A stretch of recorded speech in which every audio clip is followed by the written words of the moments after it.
देखिए कुछ ही मिनटों के अंदर काउंटिंग पूरी हो जाएगी, लेकिन इस बीच एक डेवलपमेंट ये आई है कि अधिकारियों को सख्त आदेश सीएम अरविंद केजरीवाल ने जो दिए हैं कि वो सीधे एलजी को रिपोर्ट करना बंद करें। साथ ही साथ ये कहा है कि ये संविधान और सुप्रीम कोर्ट के फैसले का उल्लंघन कर चुनी हुई सरकार को दरकिनार कर रहे हैं उपराज्यपाल, और सभी अधिकारियों को ट्रांजैक्शन ऑफ बिजनेस रूल 57 का हवाला दें कि अगर वो सीधे एलजी को रिपोर्ट करते हैं, चुनी हुई सरकार के मंत्रियों को रिपोर्ट नहीं करते हैं, तो ये उल्लंघन माना जाएगा। बीजेपी की प्रतिक्रिया हम जान लेते हैं। हरीश खुराना हमारे साथ जुड़ रहे हैं। हरीश जी, आपने देखा होगा आदेश सीधा सीधा आ गया है और सही भी है। चुनी हुई सरकार को बाईपास क्यों कर रहे हैं अधिकारी? देखिए, अरविंद केजरीवाल जी की अप्रोच जो रही है वो अनकॉन्स्टिट्यूशनल रही है, हर बार एनार्किस्ट अप्रोच रही है। उनको समझना पड़ेगा कि लॉ क्या कहता है।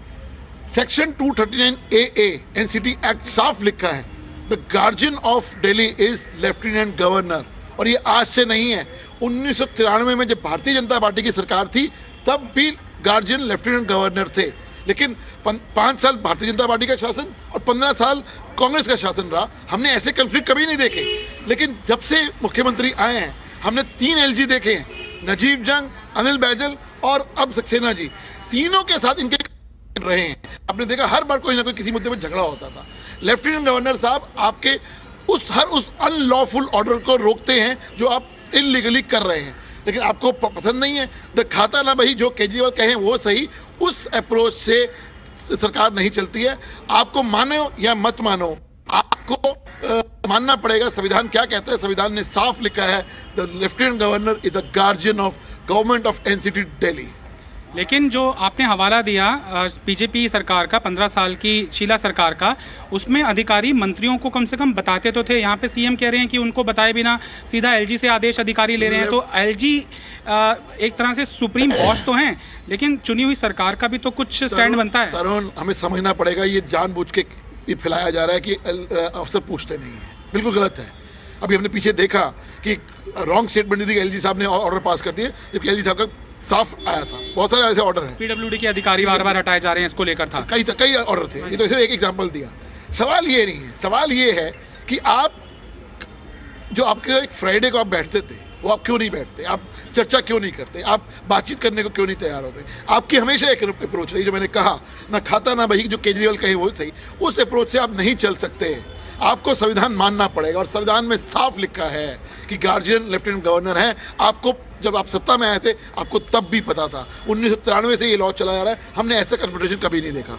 सीधा लॉ का ही हवाला देते हुए सीएम लिख रहे हैं कि एलजी के ऐसे असंवैधानिक सीधे आदेशों को लागू करना टीबीआर यानी कि ट्रांजैक्शन ऑफ बिजनेस रूल्स के नियम 57 का सीधा उल्लंघन है। मैं एक सवाल पूछता हूँ अरविंद केजरीवाल से, सुप्रीम कोर्ट की अभी ऑर्डर रिजर्व है ना, आप क्यों नहीं उसका वेट कर लेते? क्यों नहीं वो वहाँ से क्लियर हो जाता, क्लैरिटी आ जाती है? आपको ऑर्डर अभी पास करने की क्या जरूरत है? क्योंकि आपको कन्फेडरेशन चाहिए। आप फ्रस्ट्रेटेड हो चुके हैं। आपके जो भ्रष्टाचार के मामले हैं, चाहे वो अभी उनके हो या जो अभी जो पीछे जो सीक्रेट सर्विस फंड का मामला था, फीडबैक यूनिट का मामला, ये सब तमाम मामले आपके खुलते जा रहे हैं। आप भ्रष्टाचार के मामलों में घिर चुके हो, चाहे स्कूलों का कमरे का मामला हो, चाहे पीडब्ल्यूडी का मामला हो, चाहे कंस्ट्रक्शन मामला हो, चाहे शराब का मामला हो, इन तमाम मामलों के अंदर आप लोग घिर चुके हो। आपके पास इंक्वायरी है,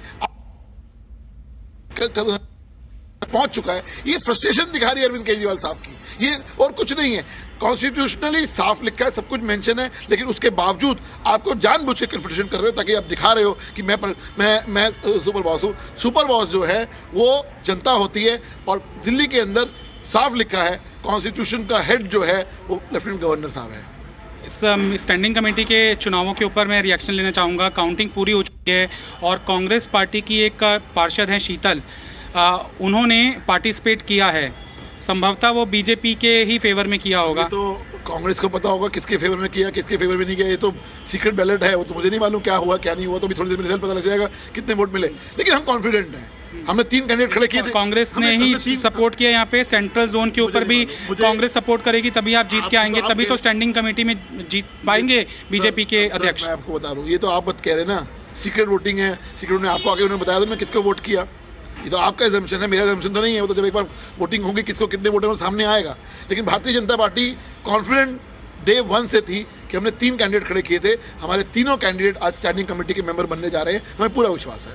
देखिए कैलकुलेशन जो है हरीश जी, 4 जोन के ऊपर तो आप जीत कर पार्षद आए थे, लेकिन एलजी को ऐसे ही 3 जोन क्यों भाए कि वहाँ पर एल्डरमैन लगा दे जहाँ पर बीजेपी कमजोर है? तो आम आदमी पार्टी के आरोप को हवा क्यों ना मिले कि एलजी बीजेपी के लिए बैटिंग कर रहे हैं? हमने कॉन्स्टिट्यूशन गलत किया क्या? बता दीजिए कॉन्स्टिट्यूशन गलत हुआ क्या? गलत नहीं किया, लेकिन जिस 3 जोन के ऊपर सर बात खत्म होगी ना। कॉन्स्टिट्यूशन क्या लिखा है साहब, कोई गलत तो नहीं हुआ, बात खत्म हो गया। उसमें आप कितने जोन क्या हो गया क्या नहीं हो गया वो तो बात की बात है। सेंट्रल जोन पे ऊपर कांग्रेस के 2 पार्षद हैं, सेंट्रल जोन कैसे जीतेंगे? चूंकि वहां पर आप 10 नंबर पर हैं और आम आदमी पार्टी 13 नंबर पर है। आज यहाँ पे हम उसकी बात कर लें, हम जोनों की बात बाद में करेंगे। सारी बात जाती तो वहीं पे है ना, जब जाएगी तब बात करेंगे। अभी तो आज मुद्दा क्या है? आज मुद्दा ये है कि 6 मेंबर्स चुनने हैं। हमें पूरी उम्मीद है कि 3 जोनों में हमारा कैंडिडेट जो हमने खड़े किए थे, तीनों हम जीतेंगे। उनका चौथा कैंडिडेट हारने जा रहा है, मुझे हमें पूरा यकीन है। और 12 जोन में से और देखेंगे ना सर, अभी उसको होने दो।